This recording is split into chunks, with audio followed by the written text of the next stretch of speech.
ఓం శాంతి 13/5/2025 మధురమైన పిల్లలు, అనేక మంది దేహదారుల నుండి ప్రీతిని తొలగించి ఒక్క విదేహి తండ్రిని స్మృతి చేసినట్లయితే మీ అన్ని ఇంద్రియాలు శీతలమైపోతాయి. ప్రశ్న: దైవీ కులానికి చెందిన ఆత్మలెవరైతే ఉన్నారో వారి గుర్తులేమిటి? జవాబు: 1. దైవీ కులానికి చెందిన ఆత్మలకు ఈ పాత ప్రపంచం పట్ల సహజంగానే వైరాగ్యం ఉంటుంది. 2. వారి బుద్ధి అనంతంలో ఉంటుంది. శివాలయంలోకి వెళ్లేందుకు వారు పావనమైన పుష్పంగా తయారయ్యే పురుషార్థం చేస్తారు. 3. ఎటువంటి ఆసురీ నడవడికను నడవరు. 4. ఆసురీ కర్మలేవీ జరగలేదు కదా అని తమ లెక్కాపత్రాన్ని చూసుకుంటారు. వారు తండ్రికి సత్యమే వినిపిస్తారు, ఏది దాచిపెట్టరు. పాట: వారు మా నుండి వేరు కారు. ఓం శాంతి. ఇప్పుడివి అనంతమైన విషయాలు. హద్దులోని విషయాలన్నీ తొలగిపోతాయి. ప్రపంచంలోనైతే అనేకులను స్మృతి చేయడం జరుగుతుంది. అనేక మంది దేహదారుల పట్ల ప్రీతి ఉంది. విదేహి ఒక్కరే. వారిని పరంపిత పరమాత్మ శివ అని పిలవడం జరుగుతుంది. మీరిప్పుడు వారితోనే బుద్ధియోగాన్ని జోడించాలి. ఏ దేహదారిని స్మృతి చేయకూడదు. బ్రాహ్మణులు మొదలైన వారికి తినిపించడం, ఇవన్నీ కలియుగపు ఆచార వ్యవహారాలు. అక్కడి ఆచార వ్యవహారాలు మరియు ఇక్కడి ఆచార వ్యవహారాలు పూర్తిగా వేరు. ఇక్కడ ఏ దేహదారిని స్మృతి చేయకూడదు. ఎప్పటి వరకైతే ఆ అవస్థ రాదో అప్పటి వరకు పురుషార్థం నడుస్తూ ఉంటుంది. తండ్రి అంటారు, ఎంత వీలైతే అంత ఈ పాత ప్రపంచంలో ఎవరైతే ఇంతకు ముందు ఉండి వెళ్ళిపోయారో మరియు ఎవరైతే ఇప్పుడున్నారో వారందర్నీ మర్చిపోవాలి. ఎవరికి ఏం అర్థం చేయించాలి అన్నదే మొత్తం రోజంతా బుద్ధిలో నడవాలి. మీరొచ్చి ప్రపంచం యొక్క భూత భవిష్యత్ వర్తమానాల గురించి అర్థం చేసుకోండి అని అందరికీ చెప్పాలి. వీటి గురించి ఎవరికీ తెలియదు. భూతకాలం అనగా ఎప్పటి నుండి ప్రారంభమైంది అని, వర్తమానం అనగా ప్రస్తుతం ఏం జరుగుతుంది అని. ప్రారంభమైంది సత్యుగం నుండి.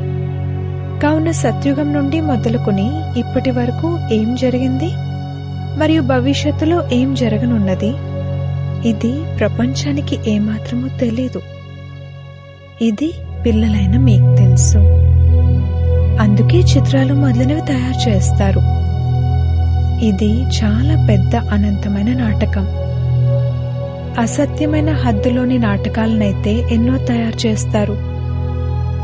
కథ తయారు చేసేవారు వేరే ఉంటారు మరియు నాటకానికి సంబంధించిన సీనరీలు దృశ్యాలు తయారు చేసేవారు వేరే ఉంటారు. ఈ రహస్యాలన్నీ ఇప్పుడు మీ బుద్ధిలో ఉన్నాయి. ఇప్పుడు ఏవైతే చూస్తారో అవేవి ఉండవు, వినాశనమైపోతాయి. మీరు సత్యుగి కొత్త ప్రపంచం యొక్క సీనరీలను చాలా బాగా చూపించాల్సి ఉంటుంది. ఉదాహరణకు అజ్మేర్లో బంగారు ద్వారక ఉంది. అందులో నుండి కూడా దృశ్యాలను తీసుకుని కొత్త ప్రపంచాన్ని వేరుగా తయారు చేసి అప్పుడు చూపించండి. ఈ పాత ప్రపంచానికి నిప్పంటుకోనున్నది. దీని చిత్రం కూడా ఉంది కదా. మరోవైపు ఈ కొత్త ప్రపంచం ఎమర్జ్ అవుతూ ఉంది. ఈ విధంగా ఆలోచిస్తూ మంచి రీతిలో తయారు చేయాలి. ఈ విషయాలను మీరు అర్థం చేసుకుంటారు. ఈ సమయంలో మనుషులందరిది పూర్తిగా రాతి బుద్ధి వలె ఉంది. మీరు ఎంతగా అర్థం చేయించినా కూడా వారి బుద్ధిలో కూర్చోదు. నాటకాలు చేసేవారు సుందరమైన దృశ్యాల్ని తయారు చేస్తారు. అలాంటి వారెవరి నుండైనా సహాయం తీసుకుని స్వర్గం యొక్క దృశ్యాలను చాలా బాగా తయారు చేయించాలి. వాళ్ళు మంచి ఐడియాలు ఇస్తారు, యుక్తులు చెప్తారు.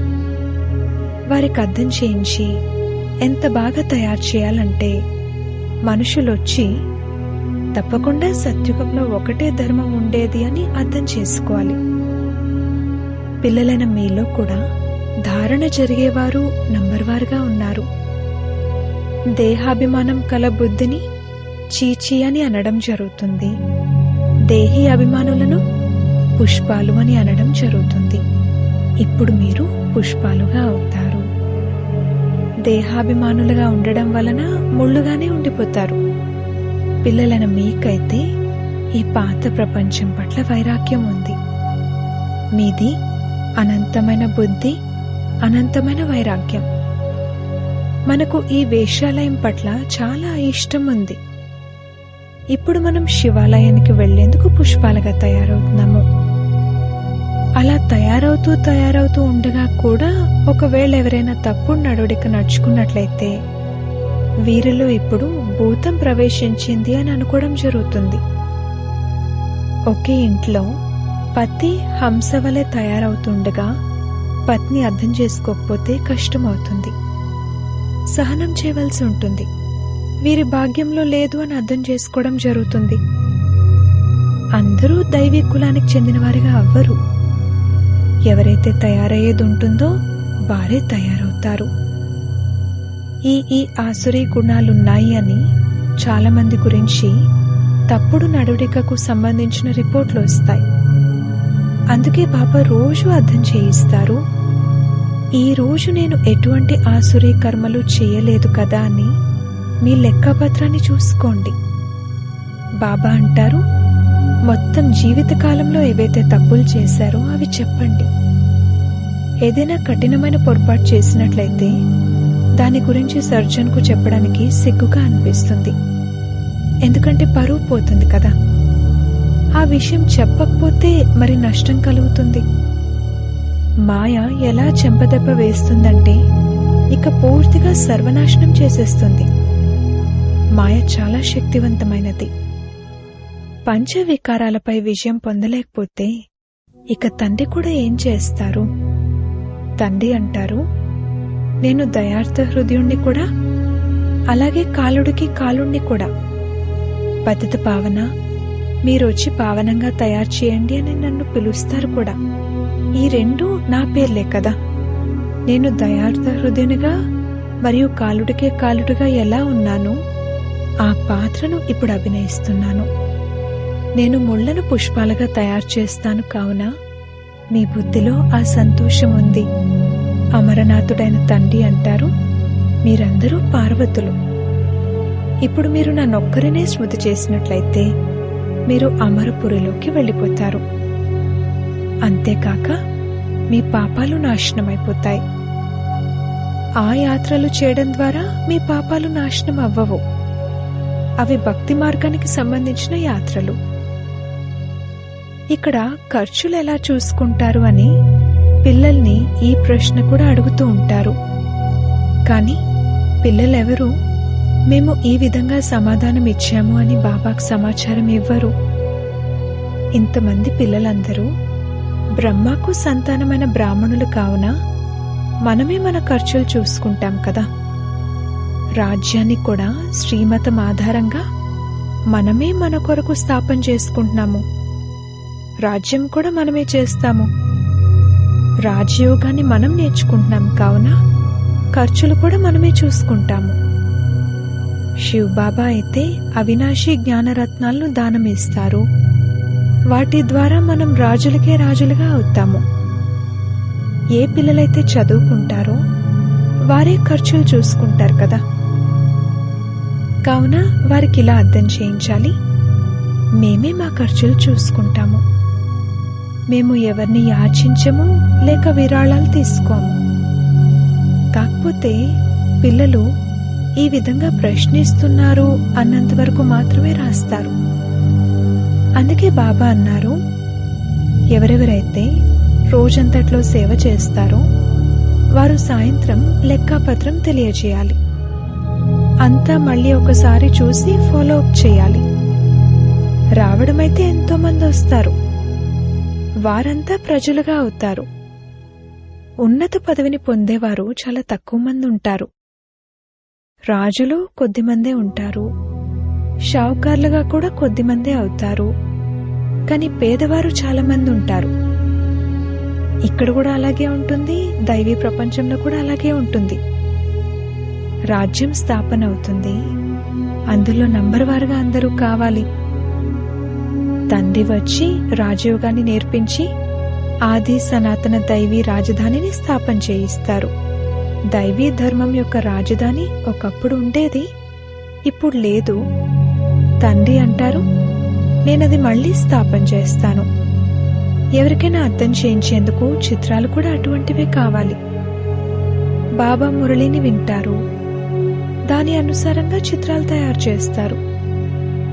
రోజు రోజుకు చిత్రాల్లో కరెక్షన్లైతే జరుగుతూ ఉంటాయి. అలాగే మీరు మీ అవస్థను కూడా చూసుకుంటూ ఉండండి, ఎంతగా సరిదిద్దబడుతూ ఉంది. తండ్రి వచ్చి మురికి నుండి బయటకు తీస్తారు. ఎవరు ఎంతగా అనేకులను మురికి నుండి బయటకు తీసే సేవ చేస్తారో అంతగా ఉన్నత పదవిని పొందుతారు. పిల్లలైన మీరైతే పూర్తిగా క్షీరఖండం వలె, పాలు పంచదార వలె కలిసిమెలిసి ఉండాలి. బాబా మిమ్మల్ని సత్యుగం కంటే కూడా ఇక్కడ ఉన్నతంగా తయారు చేస్తారు. తండ్రైన ఈశ్వరుడు చదివిస్తున్నప్పుడు మరి వారికి వారు చదివిస్తున్న చదువుతో కలిగిన ప్రభావాన్ని చూపించాలి. అప్పుడిక బాబా కూడా బలిహారం అయిపోతారు.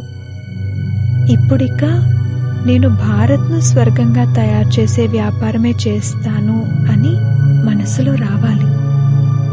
ఈ ఉద్యోగాలు మొదలైనవైతే చేస్తూనే ఉంటారు, కానీ ముందు మీ ఉన్నతినైతే చేసుకోండి. నిజానికి ఇది చాలా సహజం. మనుషులు అన్నీ చేయగలుగుతారు. గృహస్థ వ్యవహారంలో ఉంటూ రాజ్య పదవిని పొందాలి. అందుకే రోజు మీ లెక్కపత్రాన్ని చూసుకోండి. రోజంతటి లాభాన్ని నష్టాన్ని చూసుకోండి. లెక్కపత్రాన్ని చూసుకోకపోతే బాగవడం చాలా కష్టం. కానీ బాబా చెప్తుంది వినరు.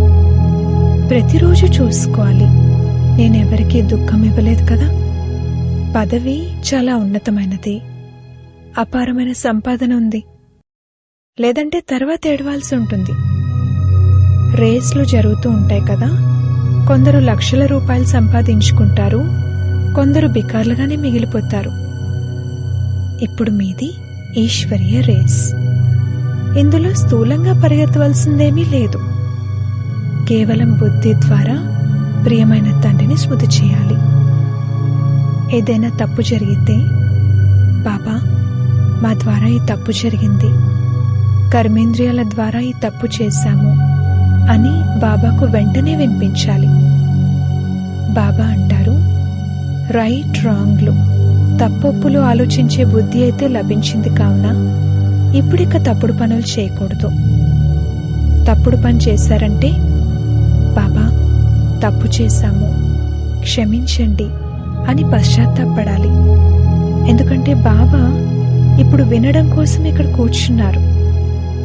ఏదైనా తప్పు పని జరిగితే వెంటనే, బాబా ఈ తప్పు పని జరిగింది అని చెప్పండి లేక రాయండి. అప్పుడు మీ తప్పులో సగం మన్నించడం జరుగుతుంది. అలాగని నేను కృప చూపిస్తానని కాదు. కొద్దిగా కూడా క్షమించడం లేక కృప చూపించడం జరగదు.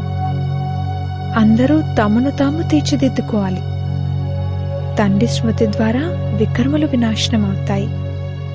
గతంలో చేసినవి కూడా యోగబలంతో కట్టవుతూ ఉంటాయి. తండ్రికి చెందినవారిగా అయి మళ్లీ తండ్రిని నిందింపచేయకండి. సద్గురువుకు నింద తీసుకొచ్చే వారికి ఉన్నత పదవి లభించదు. మీకు చాలా ఉన్నతమైన పదవి లభిస్తుంది. ఇతర గురువుల వద్ద రాజ్య పదవేమీ లేదు. ఇక్కడ మీకు లక్ష్యము ఉద్దేశము ఉంది. భక్తి మార్గంలో లక్ష్యము ఉద్దేశము ఏమీ ఉండదు. ఒకవేళ ఉన్నా కూడా అల్పకాలికమైందే ఉంటుంది. 21 జన్మల సుఖమెక్కడా? పైసకు విలువ చేసే కొద్దిపాటి సుఖమెక్కడా? ధనం ద్వారా సుఖం లభిస్తుందనేమీ కాదు. దానివల్ల దుఃఖం కూడా ఎంతగా కలుగుతుంది.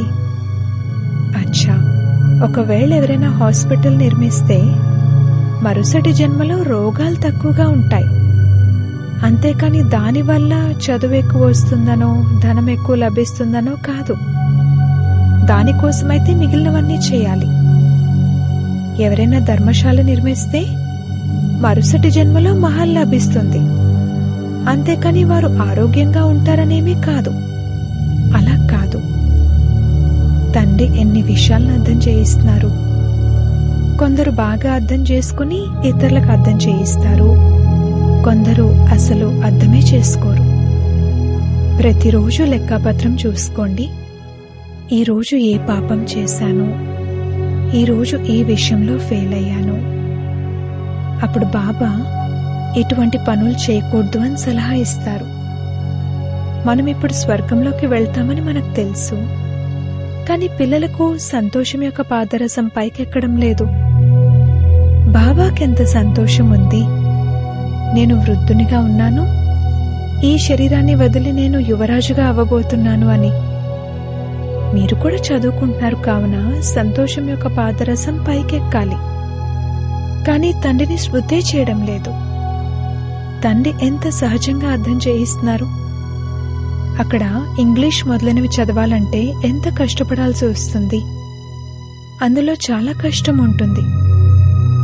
ఇది చాలా సహజము. ఈ ఆత్మిక చదువు ద్వారా మీరు శీతలంగా అయిపోతారు.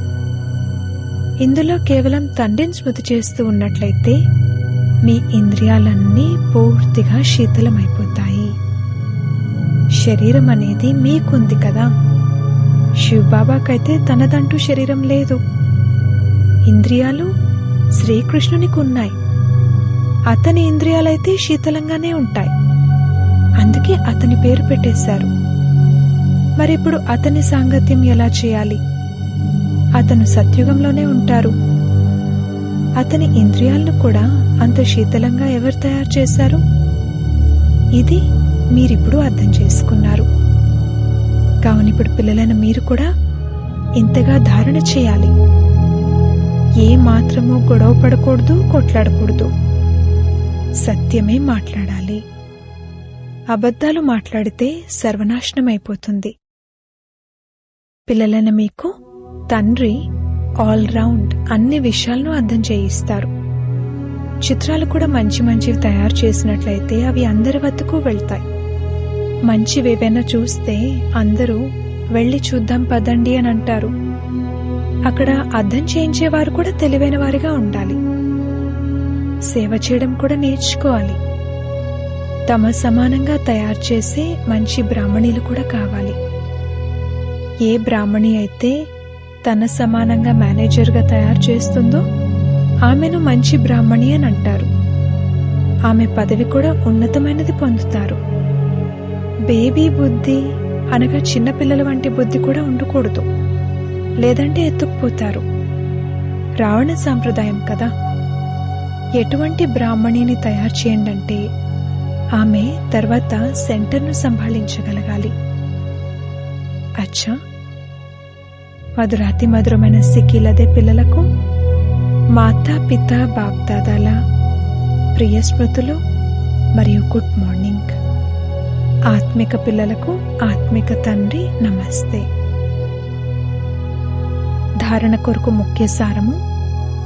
మొదటి పాయింట్, తండ్రికి తాను చదివిస్తున్న చదువుతో కలిగిన ప్రభావాన్ని మీరు చూపించాలి. భారత్ను స్వర్గంగా తయారు చేసే వ్యాపారంలో నిమగ్నమైపోవాలి. మొదట మీ ఉన్నతి గురించి ఆలోచించాలి. క్షీరఖండం వల్లే ఉండాలి. రెండవ పాయింట్, ఏదైనా తప్పు జరిగితే తండ్రి నుండి క్షమాపణ వేడుకుని స్వయాన్ని స్వయమే తీర్చిదిద్దుకోవాలి. తండ్రి కృప చూపించరు. తండ్రి స్మృతి ద్వారా వికర్మలు కట్ చేసుకోవాలి.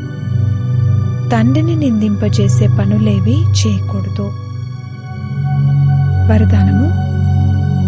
నాలెడ్జ్ఫుల్ యొక్క విశేషత ద్వారా సంస్కారాల ఘర్షణ నుండి సురక్షితంగా ఉండే కమల పుష్ప సమాన, అతీతంగా మరియు సాక్షి భవ. సంస్కారాలనేవి అంతిమం వరకు కొందరివి దాస్య సంస్కారాలుగానే ఉంటాయి, కొందరివి రాజా సంస్కారాలుగా ఉంటాయి. సంస్కారాలు మారాలి అని దానికోసం ఎదురు చూడకండి. కానీ నాపై ఎవరి ప్రభావమూ పడకూడదు. ఎందుకంటే ఒకటేమో ప్రతి ఒక్కరి సంస్కారాలు భిన్నంగా ఉంటాయి, మరొకటి అవి మాయ రూపంలో కూడా వస్తాయి. అందుకే ఏ విషయం యొక్క నిర్ణయమైనా మర్యాద రేఖ లోపల ఉంటూ చేయండి. భిన్న భిన్న సంస్కారాలున్నా కూడా ఘర్షణ జరగకూడదు. దానికోసం నాలెడ్జ్ఫుల్గా అయి కమల పుష్ప సమానంగా, అతీతంగా మరియు సాక్షిగా ఉండండి. స్లోగన్: హఠంతో లేక శ్రమతో చేసేందుకు బదులుగా రమణీకతతో పురుషార్థం చేయండి.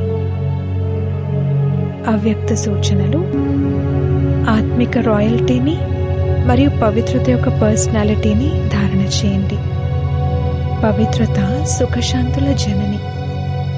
ఎక్కడైతే పవిత్రత ఉంటుందో అక్కడికి దుఃఖము, అశాంతి రాలేవు. కావున చెక్ చేసుకోండి, సదా సుఖం అనే పానుపుపై ప్రశాంతంగా అనగా శాంత స్వరూపంలో విరాజమానమై ఉంటున్నారా?